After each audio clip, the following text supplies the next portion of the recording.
Hi friends, ఒంట్లో రక్తం స్పీడ్గా పెంచే కొన్ని ఆహార పదార్థాలు చెప్తాను. ఇవి తినండి, స్పీడ్గా ఒంట్లో రక్తం పెరుగుతుంది. మరియు ఒంట్లో రక్తం తయారవ్వాలంటే ఈ రెండు ఆహారాలకు కాస్త దూరంగా ఉండాలి. అప్పుడే తిన్న ఆహారం ఒంటికి పట్టి రక్తంలో హిమోగ్లోబిన్ స్పీడ్గా పెరుగుతుంది. రక్తంలో హిమోగ్లోబిన్ పెరగాలంటే ఎక్కువగా ఐరన్ ఉన్న ఫుడ్స్ తినాలి. ప్రెగ్నెన్సీ లేడీస్కి ఈ హిమోగ్లోబిన్ అంటే ఒంట్లో రక్తం చాలా అవసరం. ఎందుకంటే బేబీ గ్రోత్కి చాలా అవసరం. ఒంట్లో రక్తం తక్కువగా ఉంటే ఏ లక్షణాలు ఉంటాయో ముందుగా చూద్దాం. ఒంట్లో రక్తం తక్కువగా ఉండడం వల్ల తరచూ తలనొప్పి వస్తుంది. రాత్రి నిద్ర సరిగ్గా పట్టకపోవడం, కొద్దిగా పనిచేసినా ఎక్కువగా అలసిపోతారు.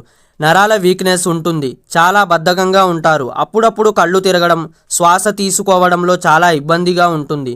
చర్మం పొడిబారినట్టుగా ఉంటుంది. తరచూ చేతులు కాళ్ళు చల్లబడడం, గుండె దడగా ఉండడం, చాలా నీరసంగా ఉండడం ఈ లక్షణాలు ఉంటాయి. ఒంట్లో రక్తం పెరిగి ఈ సమస్యలకు దూరంగా ఉండాలంటే ఎక్కువగా హిమోగ్లోబిన్ పెంచే కొన్ని ఆహారాలు చెప్తాను. ముందుగా ఆకుకూరలలో చూద్దాం. తోటకూర, పాలకూర, మెంతుకూర. కర్రీస్లో కాస్త ఎక్కువగా కొత్తిమీర వేసుకొని కర్రీస్ చేసుకోండి. మునగాకు కూర. ఈ ఆకుకూరలతో స్పీడ్గా ఒంట్లో రక్తం పెరుగుతుంది. ఇప్పుడు వెజిటేబుల్స్లో చూద్దాం. వెజిటేబుల్స్లో క్యాలీఫ్లవర్ కాడలలో ఎక్కువగా ఐరన్ ఉంటుంది. అందువల్ల క్యాలీఫ్లవర్ కాడలను పారేయకుండా లేతగా ఉన్న కాడలను కర్రీస్లో వేసుకొని ఉపయోగించుకోండి. మరియు క్యాబేజ్, బీట్రూట్, టమాటా, క్యాప్సికమ్. ఇప్పుడు సీడ్స్లలో చూద్దాం. సోయాబీన్స్, మిల్ మేకర్, రాజ్మా, పచ్చి బఠానీలు, వేపిన శనగలు. ఈ శనగలను గుగ్గిళ్ళు అయినా చేసుకుని తినొచ్చు. లైట్గా వేపిన వేరుశనగ పప్పులు, నానబెట్టిన పెసలు, తాటి బెల్లం, మొలకలు, నానబెట్టిన వేరుశనగ పప్పులు, నువ్వులు, అంజీరా, అవిసె గింజలు, కందిపప్పు, పెసరపప్పు. వీటిలో ఎక్కువగా ఐరన్ ఉంటుంది. ఇవి తినడం వల్ల ఒంట్లో రక్తం పెరగడమే కాకుండా అనేక రకాల లాభాలు కూడా ఉన్నాయి. ఇప్పుడు నాన్ వెజ్లో చూద్దాం. నాన్ వెజ్లో ఫిష్ తినవచ్చు. ఇప్పుడు ఫ్రూట్స్లలో చూద్దాం. ఫ్రూట్స్లో ఎండు ఖర్జూరాలు అంటే డేట్స్, దానిమ్మ, పండు ఖర్జూరాలు, బొప్పాయి, ఎండు ద్రాక్ష అంటే కిష్మిష్, ఎర్ర ద్రాక్ష. వీటిని బాగా తినండి. వీటిలో ఐరన్ ఎక్కువగా ఉంటుంది మరియు అనేక ఆరోగ్య ప్రయోజనాలు కూడా లభిస్తాయి. ఈ ఐరన్ అనేది ఒంటికి పట్టాలంటే విటమిన్ సి చాలా అవసరం.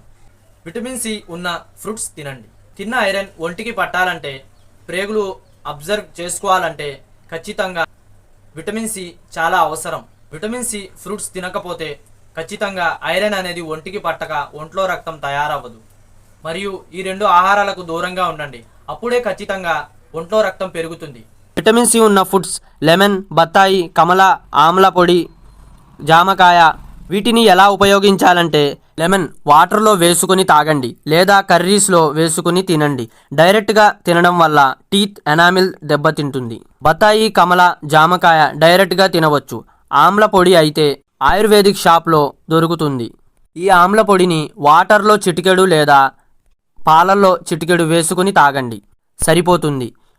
వీటిలో ఏ ఒక్కటి ఉపయోగించినా చాలు. వీటిని కాస్త తగ్గించండి. టీ, కాఫీ తక్కువగా తీసుకోవాలి. ఎందుకంటే వీటిలో ఎక్కువగా టానిన్స్ ఉంటాయి. ఇవి రక్తంలో హిమోగ్లోబిన్ పెరగకుండా చేస్తాయి. మరియు జంక్ ఫుడ్స్కి కూడా కాస్త దూరంగా ఉండడం మంచిది. అప్పుడే హిమోగ్లోబిన్ స్పీడ్గా పెరుగుతుంది. హిమోగ్లోబిన్ పెరగడం వల్ల ఒంట్లో రక్తం తయారవుతుంది. ఇలా ఆరోగ్యంగా ఒంట్లో రక్తం తయారవ్వడం వల్ల అనేక ఆరోగ్య ప్రయోజనాలు కూడా ఉన్నాయి. ఓకే ఫ్రెండ్స్, వీడియో నచ్చితే లైక్ చేయండి. ఈ ఇన్ఫర్మేషన్ మరికొంతమందికి చేరుతుంది. ఇలాంటి మరిన్ని వీడియోస్ కోసం ఛానల్ని సబ్స్క్రైబ్ చేయండి. పక్కనే ఉన్న బెల్ ఐకాన్ని ప్రెస్ చేయండి.